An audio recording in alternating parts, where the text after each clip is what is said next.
Warahmatullahi wabarakatuh.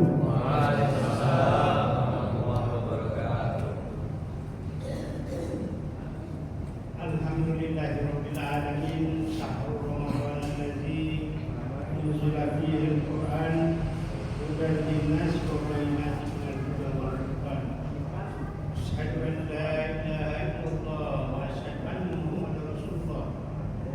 Ayyuhal muslimun qawmun rahmatullah. Usikum wa nafsikum taqullah faqad fazal muttaqin. Innallaha wa malaikatahu yusalluna 'alan nabi. Ya ayyuhalladzina amanu sallu 'alaihi wa sallimu taslima. Allahumma shalli 'ala sayyidina Muhammadin wa 'ala alihi wa ashabihi ajma'in. Qala Allah ta'ala fil kitabil karim wa huwa asdaqul qa'ilin. Bismillahirrahmanirrahim. Ya ayyuhalladzina amanu taqullaha haqqa tuqatih wa la tamutunna illa wa antum muslimun. Shadaqallahul azim. Bapak-bapak, ibu-ibu, kaum muslimin dan muslimat sedang dalam salat Isya dan Tarawih yang sama-sama dirahmati dan dimuliakan oleh Allah Subhanahu wa taala.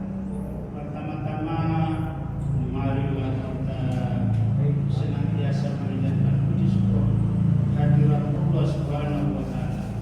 Allah yang senantiasa memberikan kesehatan, umur panjang, rezeki yang luas, sehingga kesempatan iman dan Islam, sehingga pada malam hari ini kita sama-sama ke masjid ini dalam rangka untuk melaksanakan salat subuh kita, yaitu melaksanakan salat Isya, dan insya Allah akan dilanjutkan dengan salat tarawih secara. Dan marilah kita tak lupa kita mengirimkan salam dan salawat kepada Nabiullah Muhammad sallallahu alaihi wasallam, Nabi yang diutus di muka bumi ini sebagai rahmatan lil alamin. Jamaah tarawih yang dimuliakan oleh Allah Subhanahu wa taala. Pada malam hari ini kita memasuki malam ke-16. Berarti ibadah puasa yang kita lakukan sudah setengah bulan, kalau 14 hari. Tentunya kita berharap dan bermohon kepada Allah Subhanahu wa taala semoga ibadah puasa kita dan seluruh rangkaian ibadah puasa kita dapat dijabah dan diterima oleh Allah Subhanahu wa taala. Amin. Selanjutnya, tentunya pada malam hari ini kita sudah berada di pertengahan, ya, dan setengah lagi tentu kita akan insyaallah kita akan berdoa. Dan tentunya berdasarkan hadis Rasulullah mengenai arkanul Islam, bahwa dasar Islam itu ada 5, rukunnya Islam itu ada 5. Buniyal Islam ala khamsin, syahadatin an la ilaha illallah wa iqamis sholati wa ita'iz zakati wa shaumi Ramadan hijjul baiti man istata'a ilaihi sabila. Jadi dasar ini tidak bisa dilewatkan begitu saja. Tidak ada gunanya puasa kita kalau ini kita tidak perhatikan. Dan tentunya saya sengaja intinya di malam itu bahwa apa yang saya katakan tadi, dasar Islam, rukun Islam itu mengucapkan 2 kalimat ada kemudian melaksanakan salat 5 waktu kita baru saja selesaikan, kemudian mengeluarkan zakat. Ini penting. Karena kalau percuma kita puasa atau tergantung puasa kita antara lain yang penting, kalau ini zakat kita tidak laksanakan, dan tanggung jawab zakat ini adalah kepala rumah tangga. Kepala rumah tangga, ya, kalau kepala rumah tangga ya tinggal rumah tangga yang bertanggung jawab menyelesaikan ini zakat, ya. Jadi zakat itu ada 2 zakat. Pertama zakat fitrah dan zakat harta. Jadi zakat fitrah ini adalah setiap orang yang berjiwa dan mampu untuk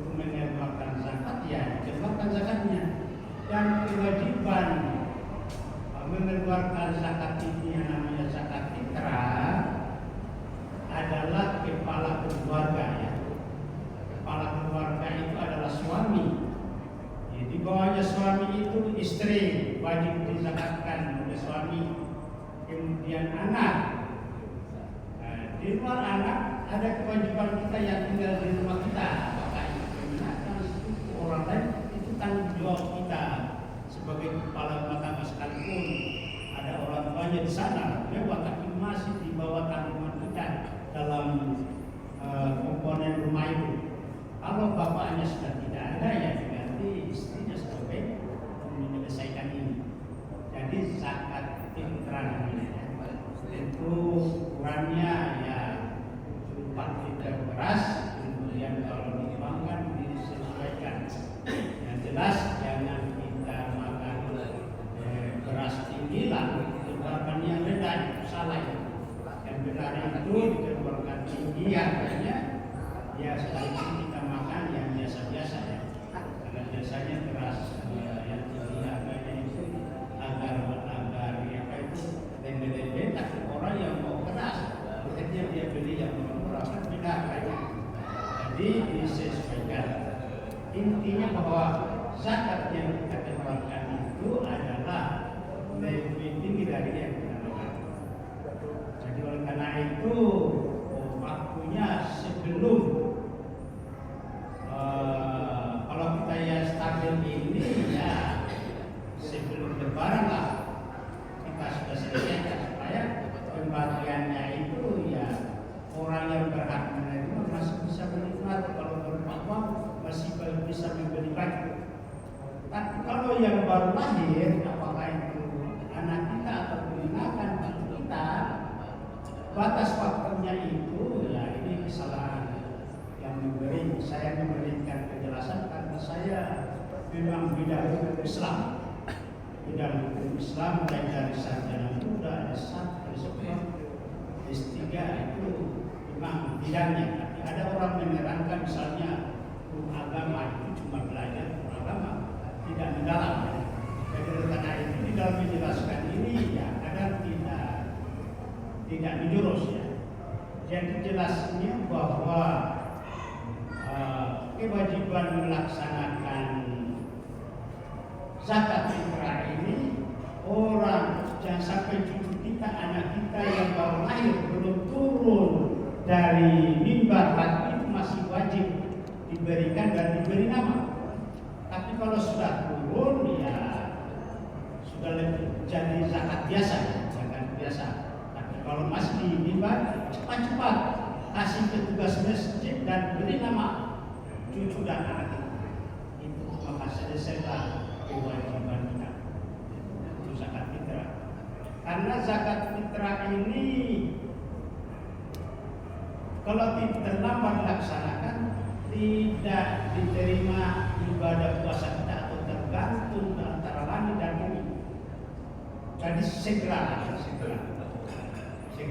dilaksanakannya karena ada suatu peristiwa seorang sahabat dalam perjalanan dia membayarkan zakat fitrah anggotanya terlambat nih,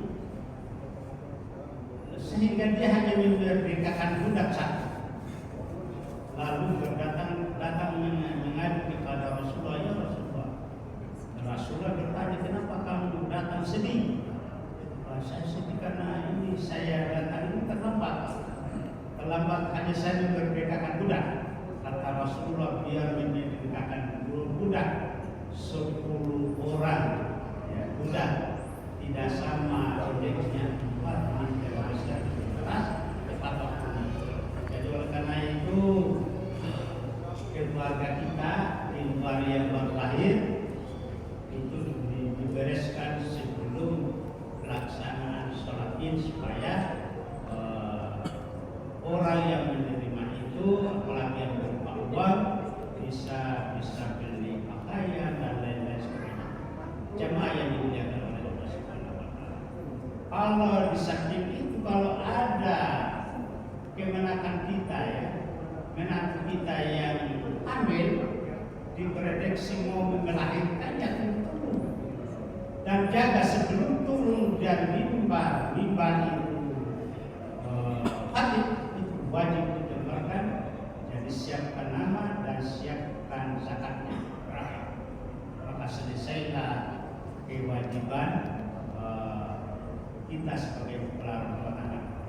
jamaah yang dimuliakan oleh Allah Subhanahu wa taala.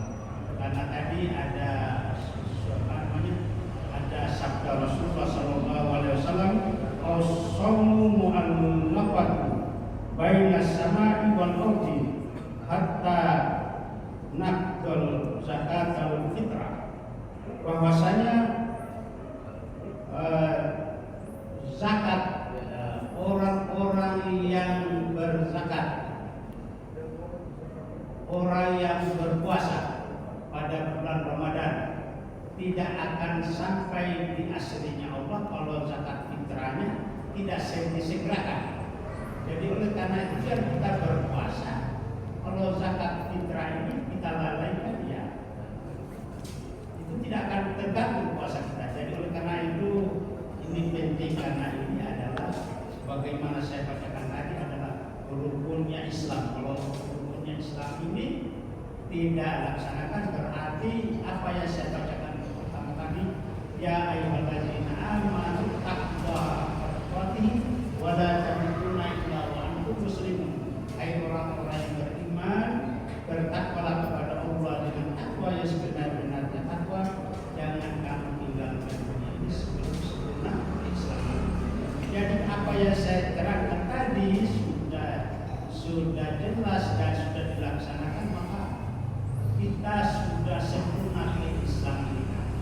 Jamaah yang dimuliakan oleh Allah Subhanahu wa taala. Kemudian selanjutnya di masjid ini kan ada panitia penerima zakat. Penerima zakat itu ya sebagaimana sabda Rasulullah, "Innamas shadaqatu lil fuqara'i wal masakini wal 'amilina 'alaiha wal mu'allafati qulubuhum wa fir riqabi wal gharimina wa fi sabilillahi wa ibnis sabil." Bahwa yang menerima zakat itu ada 8 ya. Yang pertama itu orang fakir. Ya, kemudian miskin. Ya, fakir itu ada kerjanya tapi tidak cukup. Kalau miskin memang ya tidak bisa mencukupi kehidupannya. Kemudian pengurus zakat, ambil zakat kalau miskin ini. Ambil zakat itu berhak menerima zakat. Kemudian para mu'alaf. Mu'alaf ini orang dari Muslim baru masuk Islam itu diperhatikan untuk memberikan zakat. Nah, kalau perlu di lingkungan ini inventaris supaya dia rajin sholatnya, tetap semangat, ya, mengikuti kegiatan-kegiatan Islam. Karena dikhawatirkan jangan sampai kendor perhatian kembali lagi ke belakang. Kemudian selanjutnya memerdekakan budak. Di Indonesia tidak ada, hanya di negara Arab sana. Kemudian orang yang berutang, ya siapa tahu di panitia kita ini ada berutang, dibantu untuk menyelesaikan utangnya. Ada suatu masjid mau nikah, mau pandai uang belanjanya tidak bisa terpaksa masjid turun tangan supaya remaja masjid tadi berkeluarga. Alhamdulillah dibantu oleh masjid. Dan sampai kita ragu karena memang itu tujuannya orang-orang yang untuk mengurusi masjid ini. Kemudian selanjutnya orang yang berutang. Jangan sampai panitia masjid ada berutang belum selesai ditanyalah. Ada utangnya dibantu dengan zakat ini. Kemudian orang yang berjuang di jalan Allah. Kemudian orang-orang yang kehabisan bekal, dalam artian orang yang merantau melaksanakan pendidikan di Makassar ini, tapi dia kehabisan modal, dibantu, diberikan sebagian dana masjid. Ya, jadi gimana cara pembagiannya? Tadi 8 golongan yang menerima. Kalau misalnya di masjid ini contoh saja, kita mendapat zakat fitrah semuanya dipangkan 800 juta. Dibagi 8 itu berarti 100 juta. Jadi 100 juta itu disimpan untuk dibagi-bagi panitia. Dan 700 juta dibagi sesuai keperluan di dalam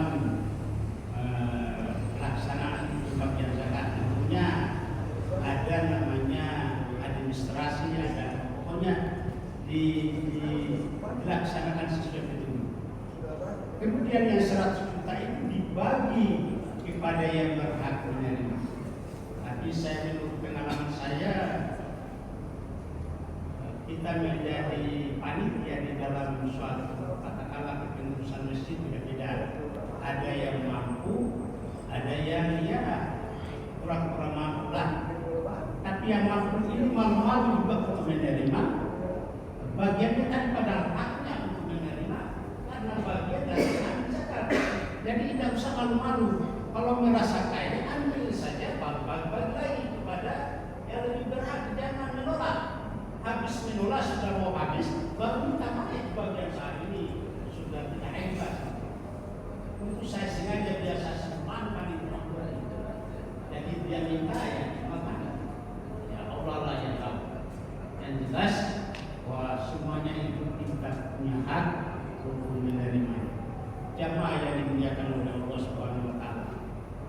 Jadi dalam bulan Ramadan itu yang paling penting yang perlu kita perhatikan soal bajunya anak-anak. Oleh penjelasan yang penting zakat tadi karena berdasarkan ayat tadi, ya ayyuhallazina amanu taqullaha haqqa tuqatih wa la tamutunna illa wa antum muslimun. Hai orang-orang yang beriman, bertakwalah dengan takwa yang sebenar-benarnya takwa, jangan tinggalkan dunia miskin sempurna selama kita. Kalau semuanya itu kita sudah laksanakan, puasa kita sudah, kemudian zakat kita sudah, baik zakat fitrah maupun zakat harta. Zakat harta itu tidak usah terlalu mendatai berdasarkan emas yang ada. Yang jelas dalam setahun itu kan tidak stabil, kadang naik kadang tidak. Kalau itu dengan jumlah emas luar repot. Yang jelas ada sisanya, ada keuntungan, kita keluarkan 2,5%. Tapi ada orang masih keliru di dalam menjelaskan ini. Contohnya, kita beli rumah itu kita sudah punya tempat tinggal. Ada juga yang mengatakan tempat tinggal dan harta yang kita miliki kita keluarkan zakatnya. Sorry, itu tidak benar. Yang benar itu barang yang disimpan, yang kita pakai, mobil yang kita pakai hari-hari tidak perlu itu. Sederpa yang biasa itu. Kemudian yang dimaksud zakat tadi kita beli rumah baru, yang misalnya 100 juta katakanlah. Pada pembelian 1 juta itu dikeluarkan 2,5%. Tapi rumah ini nanti saya peruntukkan untuk dikontrakan. Kira-kira 2 bulan, kemudian ada yang kontrak 100 juta.